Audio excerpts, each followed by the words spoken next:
Many black men date and marry outside of their race for a social boost, for a So the issue I have with this explanation is that if it applies to men, which let's assume that it does, it most definitely applies to women also.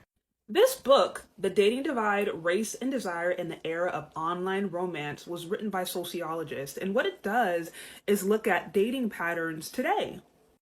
What it found was that all men of all races primarily preferred women from their own race first, whereas women of all races had a preference for white men first, and then they had a preference for men of their own race. So when you want to talk about social mobility and the desire to move up, you have to include black women in that conversation, not based upon what I made up, but just based upon the evidence. And this is one of the issues that I have with these kinds of conversations. It can hyper focus on what men are doing wrong, what black men are doing wrong, and we're never really looking in the mirror as women. You mean to tell me that black men are the only ones who desire social mobility, but black women don't?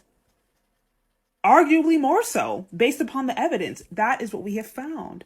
And so I think if we continue to have these conversations that are really based upon maybe our own ideas or anecdotal experiences, but do not include data from actual sociologists and studies that can help shape these conversations, then it can start to promote misinformation. And in my opinion, it can really help fuel this unnecessary gender divide that's not really helping anyone.